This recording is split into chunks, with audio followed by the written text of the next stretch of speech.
Hey everybody, Justin here from BearzapperBBQ, where we cover everything from grilling to smoking and everything in between. Today's going to be another in-between, where we're going to be baking on the Big Green Egg. As you may notice, my voice does not match up with the talking on the screen. So I'm going to be doing another voiceover as the microphone issue persisted. I will have it fixed for future videos though. So thanks for your patience. So there's no secret here. I love the Big Green Egg. I love the versatility of it, that you can grill, you can smoke. We've done cookies, we've done pretzels. Today I really want to make a cinnamon swirl bread for you all.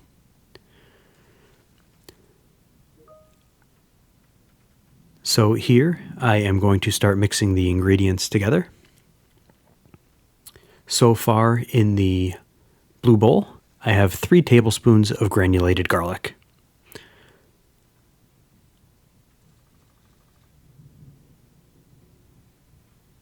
I'm now mixing 2 teaspoons of salt that I had put into the tablespoon measuring spoon.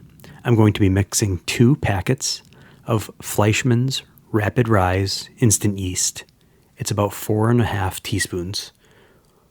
But you don't really need to measure it out if you're just using the packets. So toss those 2 packets in there.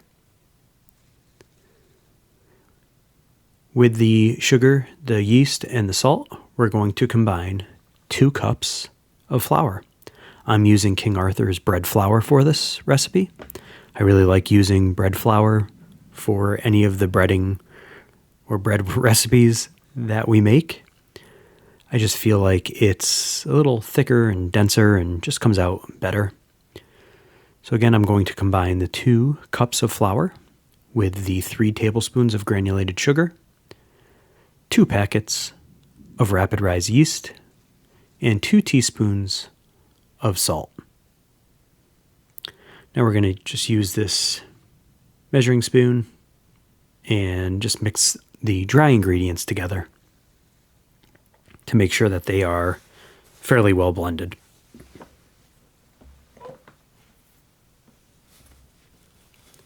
Meanwhile, I do have the Big Green Egg coming up to temperature behind me. We have it set to get up to 400 degrees Fahrenheit.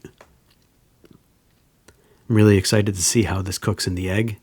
I've never done a full bread recipe in there. So to this mixture, we are going to combine some water, some milk, and some butter. So it's 1.5 cups of water, 1/2 cup milk, and 2 tablespoons of butter. We are going to do that in a measuring cup that can go into the microwave, and we're going to microwave that mixture, the wet mixture, on 15-second increments until it's around 120 to 130 degrees Fahrenheit. The butter may not be completely melted, but it should start to melt. So I've added it to the blue container here, blue mixing bowl, and I'm just using a wooden spatula spoon to, it's kind of a wooden spoon that's shaped more like a spatula. It's easy to get the sides of the bowl in this case. So I'm just going to mix this together. Once it starts mixing together a little bit better, I'm going to switch over to using my hands like I do with my pizza recipe. You want to do this, you want to mix in the mixing bowl for about 2 minutes. If you have a bread machine, you can absolutely use the bread machine as well. You want to kind of beat this or mix this mixture at medium speed on a bread machine for 2 minutes.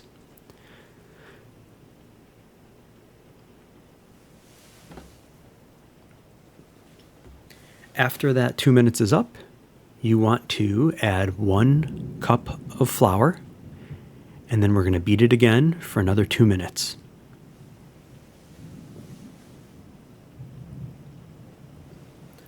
We want to make sure that we are fully incorporating the new flour with the rest of the mixture that's already been mixed. Again, if you're doing this in a bread machine, cheapers, in a stand-up mixer, you can beat these 2 minutes on a high speed, as it's going to get thicker and thicker, obviously, as we add more flour. We're going to do that one more time and add in the remainder of the 5.5 cups of flour.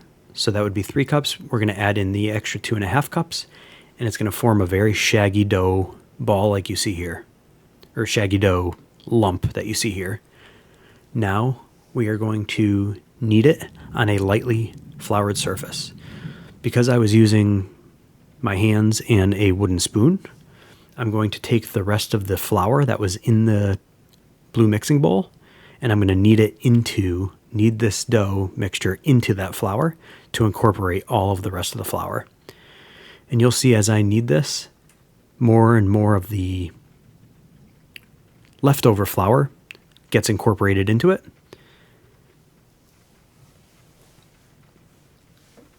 We are going to knead this until it's smooth and elasticy.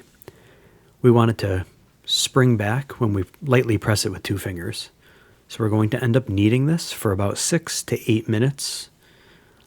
Again, until it's smooth, until all the flour has been incorporated, and until you can press with 2 fingers and have it bounce back.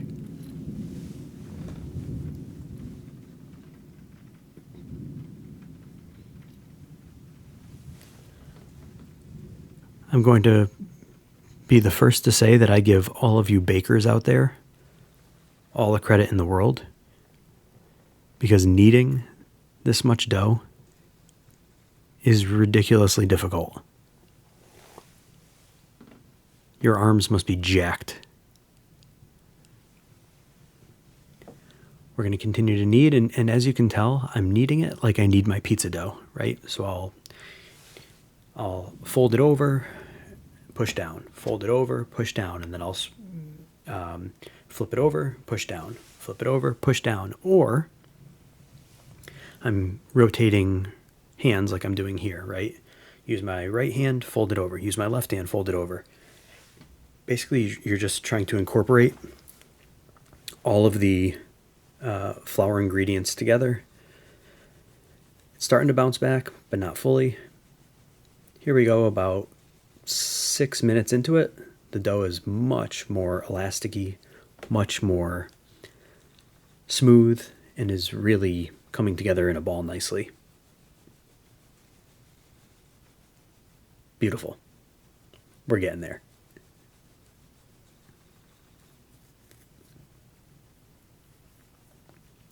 After those 6 to 8 minutes, we are going to cover with a towel or a paper towel.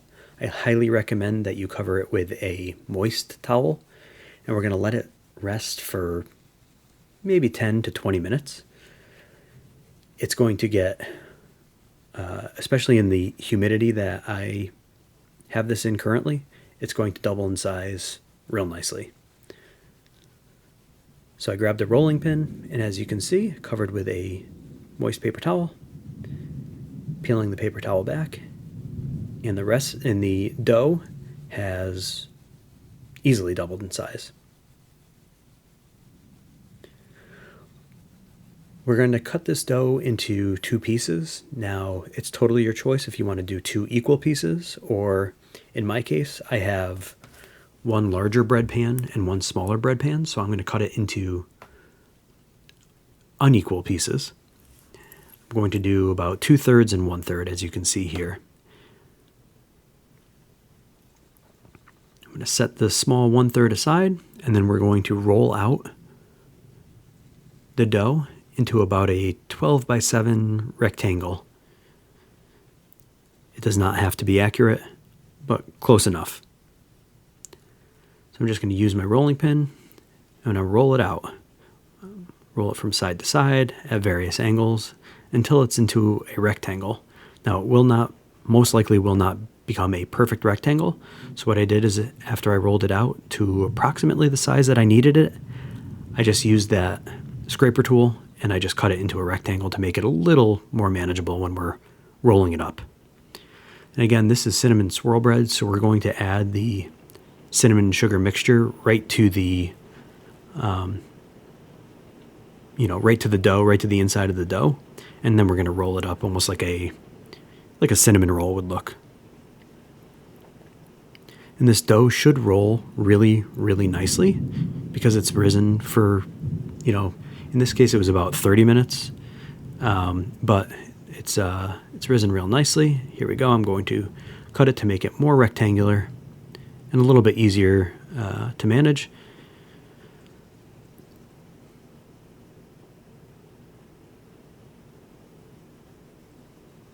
Now, I have this on my cutting board, and I'm going to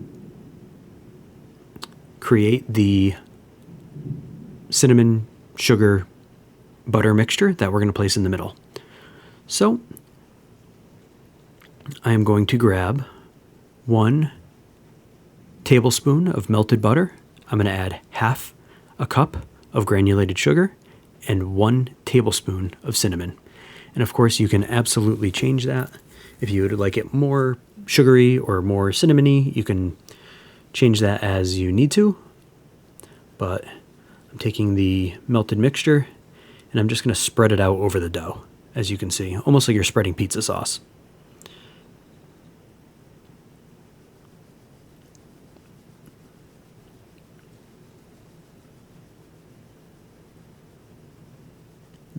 The smell of the mixture was just so good. It really reminded me of like Cinnabons,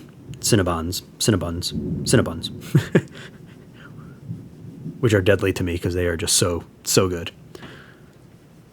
All right, so we are done mixing the mixture. It's looking really, really good. The color is really pretty. It's like this dark reddish brown. So now we're going to take the dough and we're just going to roll it.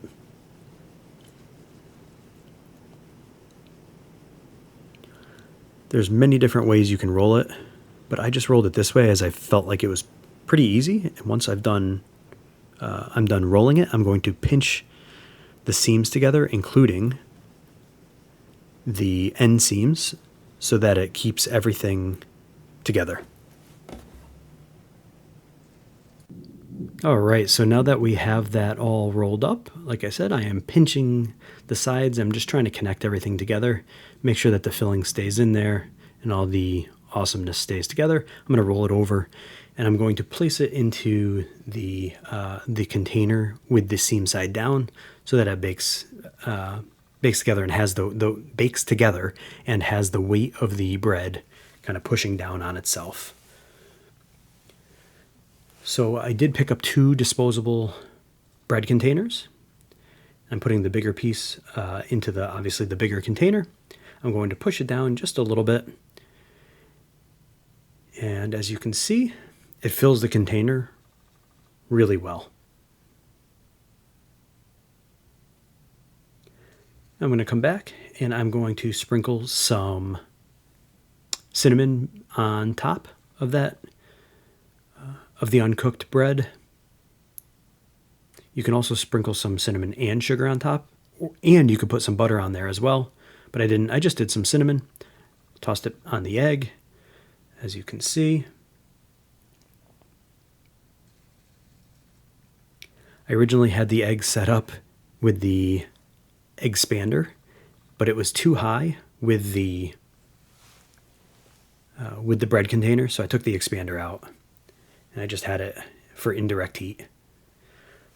All right, it's been about 26 minutes. So I'm coming back to check the bread, sticking a toothpick in it, and it is coming out clean. So our bread is done. Take a look at the coloring of this. The bread is golden brown. It's nice and hard on the outside. And when we cut into it, it's going to be super, super soft and super moist.